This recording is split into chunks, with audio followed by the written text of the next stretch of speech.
ইন্দ্রদুম্ন অবন্তীনগর ছিল তার রাজধানী। এক সময় অত্যন্ত ব্যাকুল হয়ে পড়েন ভগবান বিষ্ণু দর্শন করার জন্য। মালবরাজ ইন্দ্রদুম্ন ছিলেন বিষ্ণু ভক্ত। যখন তার ভিতর এই ব্যাকুলতা আসলো,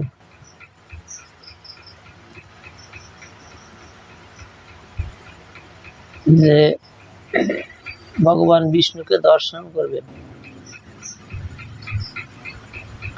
হঠাৎ করে তার রাজপ্রাসাদে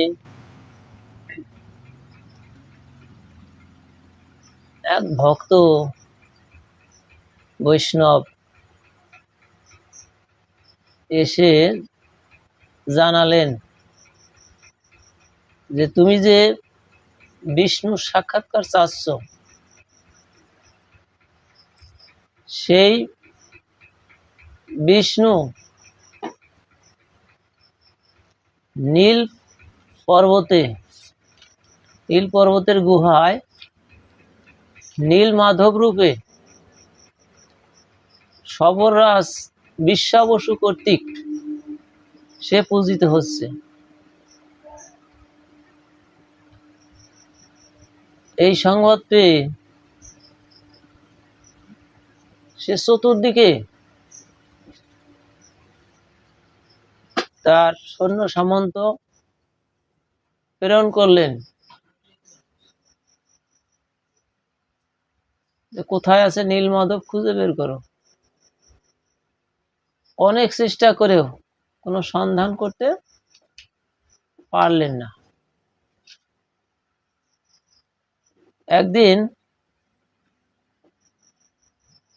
তার রাজ পুরোহিত বিদ্যাপতি এসে বললেন যে আমি এই নীল মাধবের সন্ধান হয়তো করতে পারবো, কারণ আমি স্বপ্নে দর্শন করেছি নীল মাধব কোথায় আছে, কিভাবে আছে। রাজা ইন্দ্রদুম্ন অত্যন্ত সন্তুষ্ট হলেন, বললেন হ্যাঁ, তাহলে আপনি নীল মাধবকে খুঁজে বের করুন কোথায় আছে। বিদ্যাপতি রওনা হলেন। অনেক কষ্ট করে সে এক সময় গিয়ে সেই নীল পর্বতের পাদদেশে যে শবরপল্লী ছিল, শবর হচ্ছে নিচু জাতি, চণ্ডাল,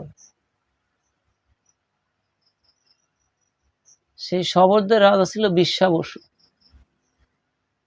বিদ্যাপতি সেই বিশ্বা বসুর গৃহে গিয়ে উপস্থিত হয়েছে। বিশ্বা বসু বাড়িতে গিয়ে বলছে যে আমি আপনাদের এই গৃহে একটু থাকতে চাচ্ছি। তখন বিশ্বা বসু বাড়িতে ছিলেন না, তার মেয়ে ললিতা বাড়িতে ছিলেন। ললিতা তাকে থাকতে দিলেন এবং তার সেবা শুশ্রূষা করলেন। তখন বিশ্বা বসু আসলেন, তখন ললিতা বলল যে এরকম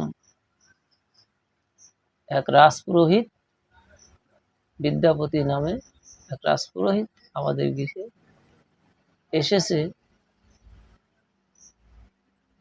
সে আমাদের আতিথ্য গ্রহণ করছে। বিশ্বা বসু অত্যন্ত সন্তুষ্ট হলেন। আমরা নিচু জাতি, আমরা জাতিতে চণ্ডাল, আমাদের গৃহে একজন রাজপুরোহিত, সে ব্রাহ্মণ, সে আমাদের এখানে এসছে, এখানে সে প্রসাদ পাবে, এতে তো আমাদের জনমধন্য, কিন্তু আমরা আমাদের কেমন দুঃসাহস আছে তাকে সেবা শুশ্রূষা করবো, সেবা যত্ন করবো। বিদ্যাপতি বললেন